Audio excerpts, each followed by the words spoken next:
Hello and welcome to the Sleep Chronicles, a podcast where I read you short stories to help you get to sleep.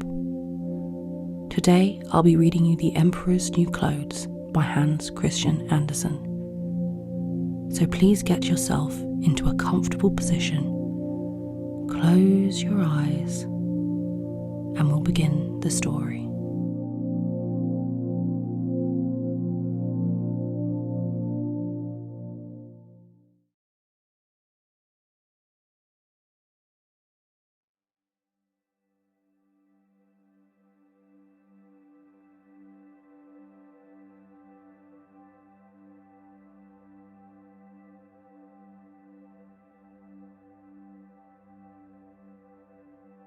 Many years ago, there was an emperor so exceedingly fond of new clothes that he spent all his money on being well dressed.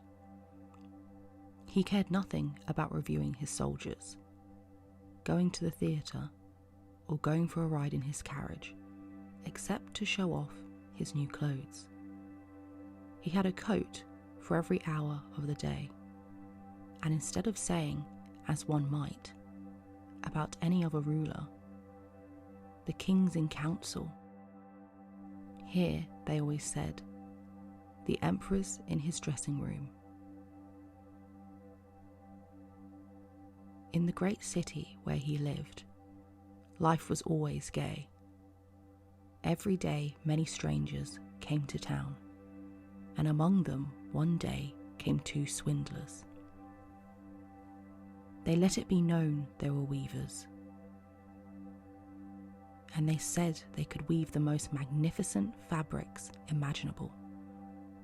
Not only were their colours and patterns uncommonly fine, but clothes made of this cloth had a wonderful way of becoming invisible to anyone who was unfit for his office, or who was unusually stupid.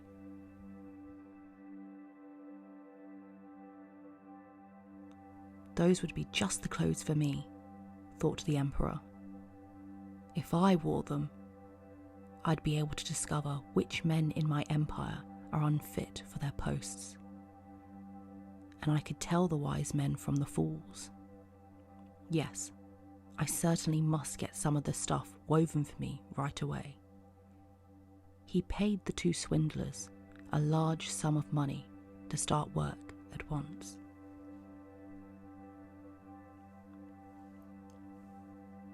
They set up two looms and pretended to weave, though there was nothing on the looms.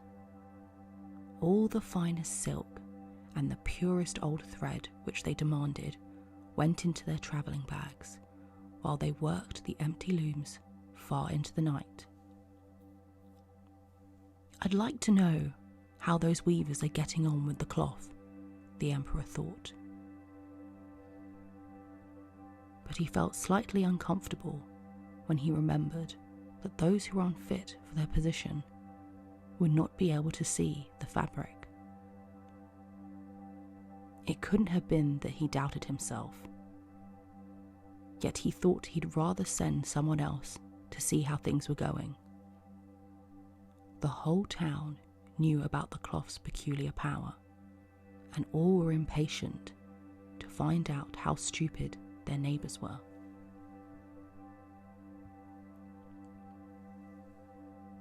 I'll send my honest old minister to the weavers, the emperor decided. He'll be the best one to tell me how the material looks, for he's a sensible man and no one does his duty better. So the honest old minister went to the room where the two swindlers sat working away at their empty looms.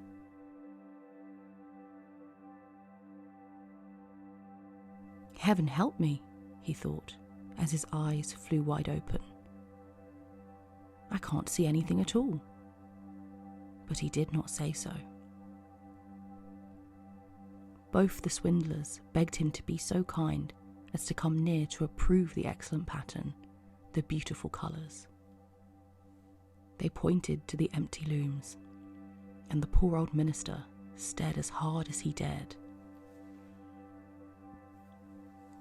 He couldn't see anything, because there was nothing to see. Heaven have mercy, he thought. Can it be that I'm a fool? I'd have never guessed it, and not a soul must know. Am I unfit to be the minister? I would never do to let on that I can't see the cloth. Don't hesitate to tell us what you think of it, said one of the weavers. Oh, it's beautiful. It's enchanting. The old minister peered through his spectacles. Such a pattern. What colours? I'll be sure to tell the emperor how delighted I am with it.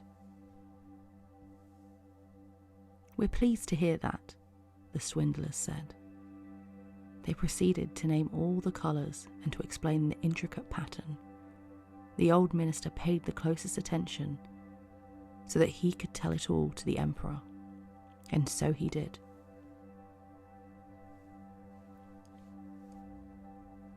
The swindlers at once asked for more money, more silk and gold thread, to get on with the weaving. But it all went into their pockets. Not a thread went into the looms, though they worked at their weaving as hard as ever. The emperor presently sent another trustworthy official to see how the work progressed and how soon it would be ready. The same thing happened to him that had happened to the minister. He looked and he looked, but as there was nothing to see in the looms, he couldn't see anything. Isn't it a beautiful piece of goods? The swindlers asked him, as they displayed and described their imaginary pattern. I know I'm not stupid, the man thought, so it must be that I'm unworthy of my good office. That's strange. I mustn't let anyone find out, though. So he praised the material he did not see. He declared he was delighted with the beautiful colours and the exquisite pattern. To the emperor he said, "It held me spellbound." All the town was talking of this splendid cloth, and the emperor wanted to see it for himself while it was still in the looms.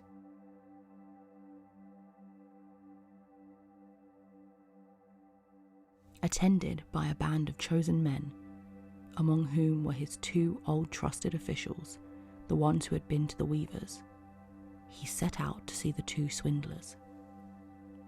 He found them weaving with might and main, but without a thread in their looms. "Magnificent," said the two officials already duped. "Just look, Your Majesty. What colours! What a design!" They pointed to the empty looms, each supposing that the others could see the stuff. "What's this?" thought the emperor. "I can't see anything. This is terrible. Am I a fool? Am I unfit to be the emperor? What a thing to happen to me, of all people." "Oh, it's very pretty," he said. "It has my highest approval." And he nodded approbation at the empty loom. Nothing could make him say that he couldn't see anything. His whole retinue stared and stared. One saw no more than another, but they all joined the emperor in exclaiming, "Oh, it's very pretty." And they advised him to wear clothes made of this wonderful cloth, especially for the great procession he was soon to lead. Magnificent, excellent, unsurpassed were bandied from mouth to mouth, and everyone did his best to seem well pleased. The emperor gave each of the swindlers a cross to wear in his buttonhole and the title of Sir Weaver. Before the procession, the swindlers sat up all night and burned more than 6 candles to show how busy they were finishing the emperor's new clothes. They pretended to take the clothes off the loom. They made cuts in the air with huge scissors, and at last they said, "Now the emperor's new clothes are ready for him." Then the emperor himself came with his noblest noblemen, and the swindlers each raised an arm as if they were holding something. They said, "These are the trousers, here's the coat, and this is the mantle," naming each garment. All of them are as light as a spider web. One would almost think he had nothing on, but that's what makes them so fine. Exactly, all the noblemen agreed, though they could see nothing, for there was nothing to see. "If your imperial majesty will condescend to take your clothes off," said the swindlers, "we will help you on with your new ones, here in front of the long mirror." The emperor undressed, and the swindlers pretended to put his new clothes on him, one garment after another. They took him round the waist and seemed to be fastening something that was his train as the emperor turned round and round before the looking glass. "How well your majesty's new clothes look! Aren't they becoming?" he heard on all sides. "That pattern so perfect, those colours so suitable. It is a magnificent outfit."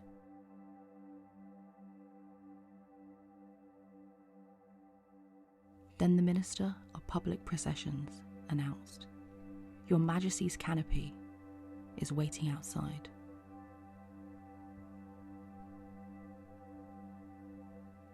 "Well, I'm supposed to be ready," the emperor said, and turned again for one last look in the mirror.